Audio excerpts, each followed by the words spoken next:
Hemos llegado al final de una semana en la que estudiamos cómo el Nuevo Testamento retoma las palabras de Deuteronomio, específicamente de Deuteronomio, para enseñarnos grandes lecciones. Y bueno, una de las mayores lecciones que aprendimos esta semana es que nuestro Señor Jesucristo usó las palabras de Deuteronomio.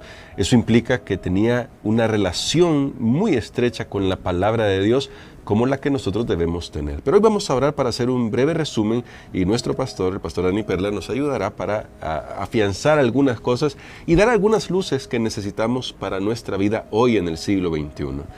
Bondadoso Padre, hemos aprendido muchísimo durante esta semana sobre cómo usaron los autores del Nuevo Testamento tu santa palabra, especialmente la revelación de Deuteronomio que tú le diste a Moisés. Ayúdanos, oh Dios, oh Padre, para que nosotros podamos aprender estas lecciones también. En el nombre de Jesucristo lo pedimos todo. Amén.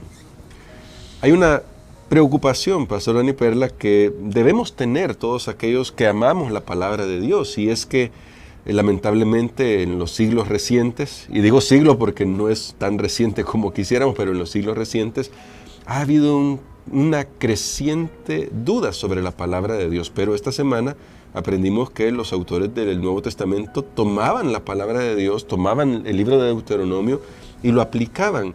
¿Qué lecciones hay en eso, pastor, para nosotros que estamos viviendo en el siglo XXI? ¿Qué lecciones hay en la forma en que los profetas del Nuevo Testamento, los apóstoles, tomaban el Antiguo Testamento, especialmente Deuteronomio, a la hora de aplicarlo a su vida y a las profecías? Eso es muy, muy importante, porque nos muestra que estos libros son autoritativos. Amén. O sea que son palabra de Dios, son regla de fe y de práctica para el cristiano. Y por ejemplo, ¿qué más que Jesús?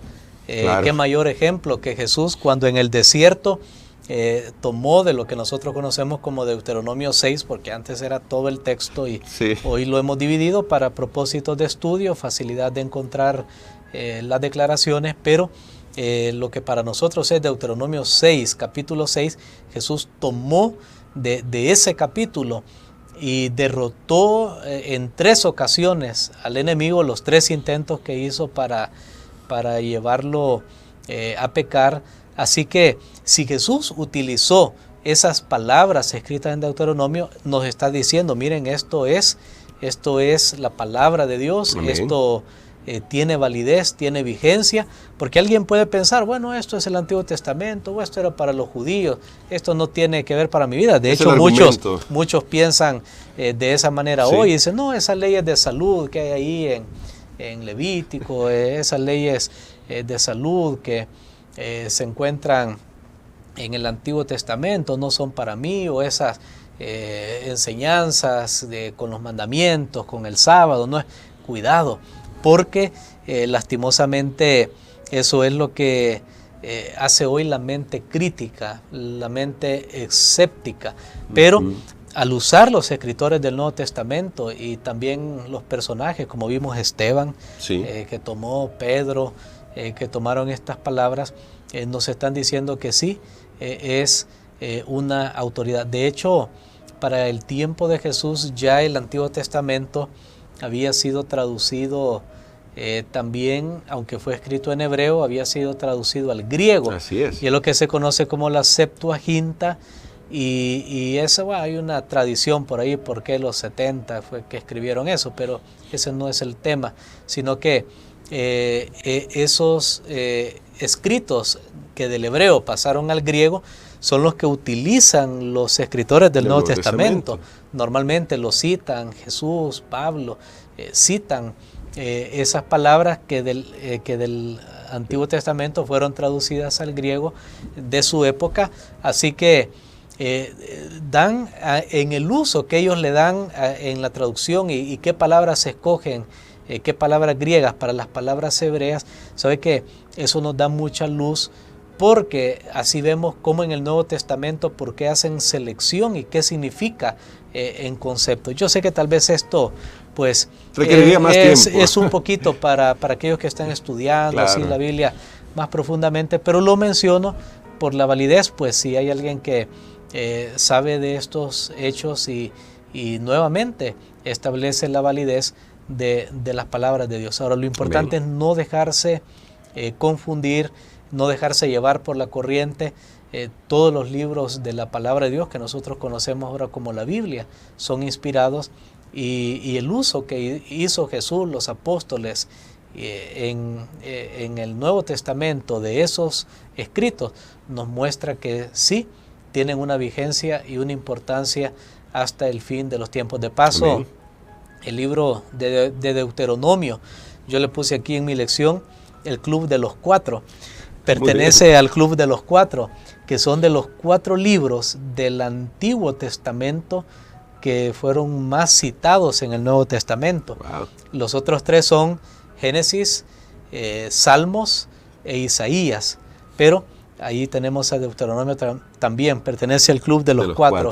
O sea, muy son bien. De los libros donde más se extrae conceptos que encontramos en el Nuevo Testamento. Bueno, y cuán importante es eso, porque al citar Génesis, usted en este momento nos recuerda que lo que sucedió en Génesis fue literal, la creación, el diluvio, esas cosas realmente sucedieron. Pero no nos vamos a extender más en esto, vamos a ir a Deuteronomio, uno del Club de los Cuatro, porque ahí sí quiero leer un texto, pastor, para que usted nos ayude a ver cómo se aplica eso a nosotros hoy. En Deuteronomio 18, recuerde que hemos estado viendo cómo la Biblia cita Deuteronomio, hoy vamos a preguntarnos algo. En Deuteronomio capítulo 18, versos del 9 al 14, así leyendo rápidamente estos pasajes, aparece una amonestación que Dios hace a su pueblo, y dice así: cuando entres a la tierra que Jehová tu Dios te da, no aprenderás a hacer según las abominaciones de aquellas naciones. No sea hallado en ti quien haga pasar a su hijo o a su hija por el fuego, ni quien practique adivinación, ni agorero, ni sortílego, ni hechicero, ni encantador, ni adivino, ni mago, ni quien consulte a los muertos. Porque es abominable para Jehová cualquiera que hace estas cosas, y por estas cosas abominables Jehová tu Dios expulsa a esas naciones de tu presencia. Perfecto serás delante de Jehová tu Dios, porque estas naciones que vas a heredar a agoreros y adivinos oyen, pero a ti no te ha permitido esto Jehová tu Dios. Pastor, esto parece ser algo que sucedía solamente en el Antiguo Testamento. ¿Qué peligros hay de estas abominaciones hoy para nosotros, pues especialmente para el pueblo de Dios de los últimos días? Bueno, tenemos que ir rápido porque estamos en la parte final, pero mientras usted leía, o leíamos este pasaje, tal vez uno se puede horrorizar y decir, ¿cómo pasar al hijo por el fuego, brujería? Uy, esas cosas yo no voy a caer nunca. Pero las personas que vivían en aquella época, como eran prácticas tan difundidas, hasta podían considerarlas normales. Ahora, la pregunta es, ¿qué prácticas hay ahora tan difundidas que nosotros podemos caer y considerarlas normales? Hace poco el presidente de los adventistas, a nivel mundial, si lo podemos llamar de esa manera, el pastor Ted Wilson, él mencionó más de 10 aspectos que son de interés para los adventistas, porque hay un peligro que el enemigo nos puede engañar. Rápidamente voy a mencionar tal vez algunos. Por ejemplo, la tendencia a no aceptar la Biblia como autoridad, que es lo que vimos anteriormente, la crítica, el escepticismo. Intento por disminuir el espíritu de profecía, en especial los escritos de Elena de White. Por ejemplo, tenemos el humanismo, el énfasis en el humanismo en vez de la inspiración divina. También cuando nosotros rechazamos el mensaje del santuario, también tenemos el ecumenismo, que es donde escuchamos, no, es que todas las religiones tenemos que unirnos y no importa qué creamos. Tenemos también los ataques contra la deidad o Trinidad. Si usted ha escuchado de eso recientemente, tenga cuidado. Rechazar la deidad de Dios equivale a aceptar a los Baales y todo eso que el pueblo de Israel cayó en aquel tiempo. Tal vez no le va a gustar que diga esto, pero es la verdad. Y tenemos la oposición a la ley de Dios, a los 10 mandamientos. Un peligro bien sutil que hay ahora es aceptar la evolución en vez del relato de la creación. Correcto. También un estilo de vida aberrante, un estilo y comportamiento y una conducta sexual en contra de la palabra de Dios. Aquí entran tantos grupos y que hoy se habla que hay no sé cuántos géneros o diferentes tipos de cosas. Y por supuesto, tenemos prácticas como el espiritismo, donde la gente cree que muy sutil, que se pueden comunicar con los muertos, etc. Así que todas estas cosas, así como para el pueblo de Israel fue una tentación esto de sacrificar a sus hijos por el fuego, y nosotros lo vemos tan horroroso, creo que estas cosas ya pueden estar haciendo mella en algunas personas. Ahora, pastor, sí, yo sé que vamos un poco rápido con el tiempo, pero ¿cómo cuidarnos de esto no debería separarnos de los demás? A propósito de un tema que tocamos en la semana, que era levantar rostros y comenzar a juzgar a medio mundo, porque algunos dicen, bueno, entonces todos los que practican eso están irremediablemente perdidos. ¿Cómo tener cuidado con eso también? Sí, el tema que vimos, muy importante, acepción de personas. No debemos hacerlo. No debemos nosotros dar preferencia, que nuestro juicio se nuble solo porque estamos tratando con una persona de ciertas cualidades, características.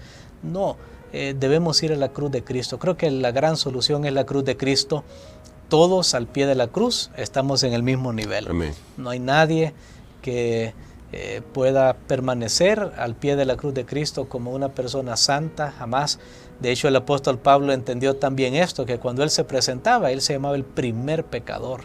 Él decía, yo soy el pecador más grande, porque creo que toda persona que mira a Jesús y el don de la salvación se va a aborrecer a sí mismo, y eso nos lleva a poner en su verdadera perspectiva a todas las demás personas que también son salvados por la gracia de Cristo Jesús. Amén. Entonces vamos a orar para que nosotros podamos llevar este mensaje. Estas advertencias también hay que darlas, las que nuestro pastor nos mencionaba antes, en un espíritu de amor, ayudando a los demás a que puedan conocer a nuestro Salvador y puedan salir de también esas abominaciones, y examinemos nuestro corazón para que podamos hacer la voluntad de Dios. Amén. Padre, gracias te damos por estas enseñanzas, por tu palabra. Gracias, Señor, porque esta semana hemos podido meditar en que un escrito es nuestra fortaleza contra la tentación, que debemos aceptar tu palabra como autoritativa para nuestras vidas y como una fuente de poder también para enfrentar las tentaciones del enemigo. Señor, en este momento pedimos que nos ayudes para no resbalar. El pueblo de Israel fue advertido y resbaló. Nosotros hemos sido advertidos, vivimos al fin de los tiempos. Permítenos, ya que Jesús vino y sabemos que es real, permítenos, Señor, hacer todo lo que Él nos pide y mirarlo a Él para ser salvos. Bendícenos, Señor, lo pedimos en el nombre de Jesús. Amén.